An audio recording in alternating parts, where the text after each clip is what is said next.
Telling me there was a dictatorship. He came to power through unconstitutional means, and he had no respect for the constitution. All he wants is personal strength, personal respect, personal to intimidate the entire population. during your torture in prisons, how did you exercise your power? I mean, how did you fight your freedom till you are released today? It wasn't easy. It wasn't easy. When I was first arrested and taken to Jammeh prison, it depended on him. And the time he wanted was the time he released me. And then when I was arrested and sentenced and taken to mile 2, the first time, that also depended on him, because we stood our ground and we found a lot of other political prisoners there. This was a really, really trying moment for the Gambian people. Okay, you said you was tortured and you was jailed as a politician. Yes. Can you also mention what are some of the things that you think you may be jailed for? Absolutely, my confrontation with him was based on the stand that I have taken. My love for the Gambia cannot be muzzled. And really, I was very open. I said things that I wanted to say, despite things that he doesn't want. Because first and foremost, he came to power the wrong way. They staged a coup d'etat, which was a crime in itself. Definitely. And you cannot cause a crime and then come to our country to do whatever you want, killing our children, doing all these other things, the massacres here to school children and all these things. This was the dirtiest administration that has ever existed in the history of the Gambia. And really, he knows my stand and the way I see things, the level of maturity I was showing. So he wasn't comfortable with me at any time. Were you working under him too? I did work under him at one time, trying to learn more as to how we can dislodge him. And he detected this, and then I was sent to jail again. Okay.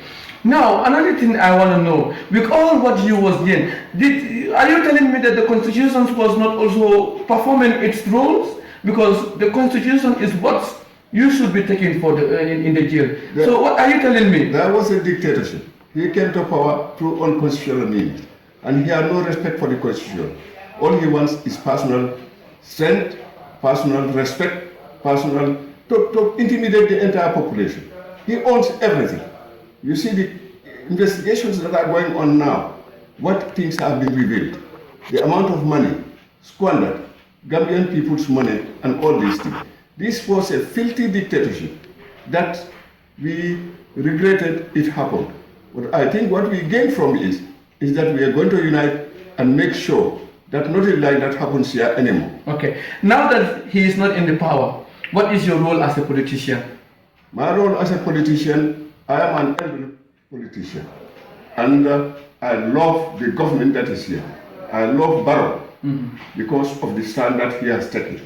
And I want to throw myself behind him, help him, advise him, let us see whatever we can do for our country. Because our country comes first. And our people are so innocent.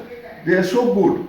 They are so civilized in the way they behave to each other that we must see that this is maintained and this is drawn to the end of the world. But there are so many echoes outside saying that Barrow government is also not performing well. So what is your concern towards that as a good citizen and as a politician? In politics, where you have multi-party system, people will always say things that they think that will suit them. But I think that the Barrow government is good. I think that he has been dancing the tune of the Gambian people. And today, more than ever before, we are free to say what we want for the past 22 years. And I think that alone is an achievement. Okay. And there are other programs, economic programs, that are going on. And there is a lot that needs to be done. Because they stayed a very short time, and trying to restore things normal is not easy. And I think that it should be all hands on deck so that we help and make sure that the Gambia becomes the Gambia that is better for all of us. Okay. Now, this expression that you are talking about, freedom of speech, what do you think? Can you please enlighten the youths about when we talk about freedom of speech, what actually is needed? What actually should be said? Because people think that you have to insult someone before you succeed. You have to do something that is not correct. So people are misusing this word. Freedom of speech. So what do you think freedom of speech should be all about? Freedom of speech is very important, but it respects everybody.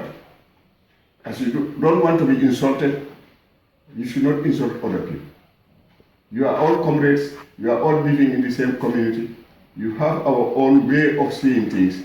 We may be different, but we are not enemies. We may be opponents, but we are not enemies. And it is enmity that is dangerous.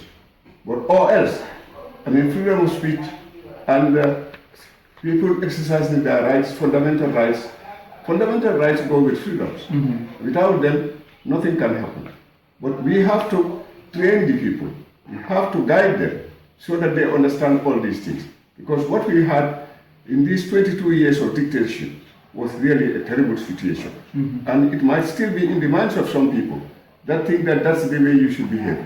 And we are saying, no, you should not behave that way anymore. Enjoy your rights and make sure other people also enjoy their rights. But every right has a limitation. It has to respect the other's rights. So this is what we stand for, and this is what we are trying to inculcate into the people. And I really know that the people really appreciate what is going on. And we have been given our freedom.